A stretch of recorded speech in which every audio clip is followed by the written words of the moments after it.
Bonjour. État d'urgence, quel est l'état du droit? Le retour de l'état d'urgence sanitaire pour un mois par un décret du 14 octobre.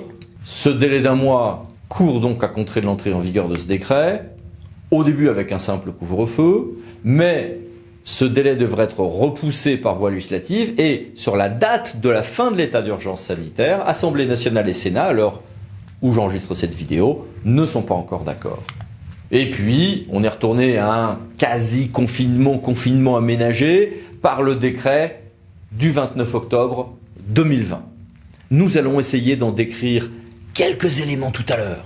Et puis les nouveaux modèles d'attestation sont arrivés dans la nuit du 29 au 30 octobre. On a eu un grand nombre de protocoles sanitaires, dont le protocole scolaire, qui ont été également mis à jour. On a une circulaire du 29 octobre, diffusée le 30, sur la continuité du service public dont les maîtres mots sont télétravail dès que possible et protection des agents comme des administrés. Et puis on a surtout donc ce décret du 29 octobre. Avec des gestes et des distances barrières qui restent relativement inchangés. 1 mètre entre 2 personnes, se laver les mains, etc. Se couvrir le nez et la bouche. Le nez aussi, derrière son masque, etc. Petit changement quand même. Pour les enfants de 6 à 10 ans, donc évidemment le masque c'est à partir de 11 ans, mais pour les enfants de 6 à 10 ans, il y a un port du masque si c'est possible. Bon, ok.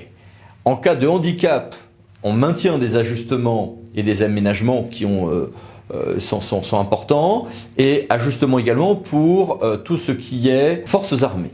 Plus gros changement en revanche pour tout ce qui est rassemblement, confinement et mariage, puisque effectivement on est passé en confinement, que la dérogation, y compris les événements à 5000 personnes, c'est du passé désormais. On a une règle de pas plus de 6 personnes. Alors on continue à pouvoir avoir des manifestations sur la voie publique. On a un plafonnement à 6 personnes, mais qui ne s'applique pas aux manifestations sur la voie publique. En revanche, il s'applique dans toute une série de domaines. Et parmi les dérogations, il y a encore, par exemple, évidemment, les services de transport et autres. Mais il n'y a plus les mariages. Donc le plafonnement à 6 personnes s'applique aux mariages désormais. Et le préfet peut durcir ces mesures.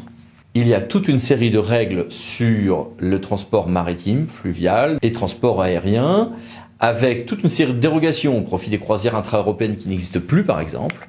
Et pour les transports terrestres, il y a toute une série de règles plus strictes, dont voici ici le résumé. N'hésitez pas à mettre votre application en pause pour avoir le temps de lire tout ce que je vous présenterai à chaque fois en bloc. Pour la mise en quarantaine, globalement pas de changement. Il continue à y avoir un choix entre le domicile et un autre lieu d'hébergement, des dérogations ultramarines et le droit à une vie familiale dans ce cadre-là, mais avec un régime particulier s'il y a des violences intrafamiliales. Mais ça, c'était déjà dans le décret du 16 octobre. Gros changement pour tout ce qui est établissement et activité, puisqu'évidemment il y a un grand nombre d'établissements qui se trouvent fermés, pour lesquels sinon il y a le port du masque. L'accueil du public reste possible pour toute une série d'activités, refuges, fourrières, services funéraires, etc. et services publics. Donc, mais avec donc des détails que voici.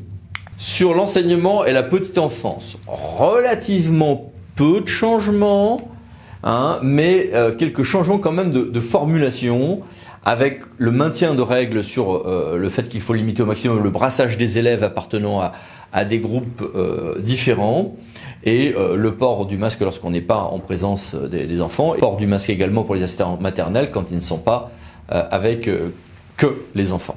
Sur les commerces, restaurants, débits de boissons, hébergements et marchés couverts, beaucoup de choses à dire.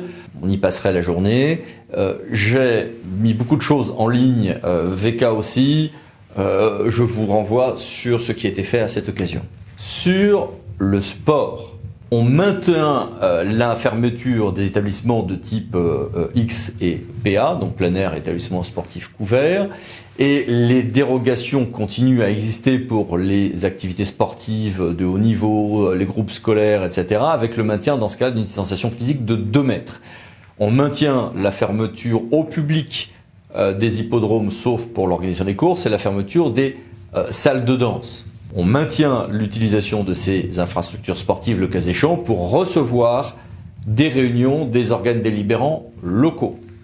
Sur les questions de culture et de loisirs, là aussi, on se reprend la même règles que lors du décret du 16 octobre ou du premier confinement, mais avec une plus grande dureté que dans le texte du 16 octobre, puisqu'on a un grand nombre de fermetures au public d'établissements des catégories L, CTS, PY et S, mais avec quelques aménagements. Par exemple, les assemblées délibérantes locales peuvent se réunir dans des salles des fêtes, salles des congrès ou autres salles de réunion, autres que la mairie, dans ce texte, ce qui n'était pas le cas dans la version du 16 octobre. On continue à avoir des ajustements sur certaines pratiques sportives de haut niveau et autres, mais plus strictes qu'auparavant.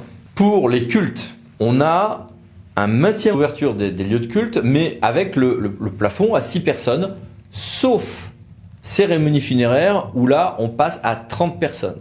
Nous avions avant des dérogations quand des gens venaient, dans la limite de 6 personnes, d'une même famille. Ils n'avaient pas l'obligation de respecter les gestes à distance barrières. Cette mention a disparu du texte. Et puis pour les assemblées délibérantes locales, pas de retour au quorum baissé à 1/3. Le régime dérogatoire en matière de visioconférence est fini et celui lourd de l'intercommunalité se met en place au 1er novembre, mais sur tous ces points, des projets de loi et des futures ordonnances vont régler les choses et probablement nous ramener à un régime proche de ce que nous avions dans le premier confinement. Probablement. C'est sur ces notes peu réjouissantes que je nous souhaite à tous bon courage pour tenir le coup, pour remonter la pente ensemble. Merci, à bientôt pour les 10 minutes juridiques, Parlando associé pour VK. Pensez à vous abonner juste après. À dans 15 jours. Merci, au revoir.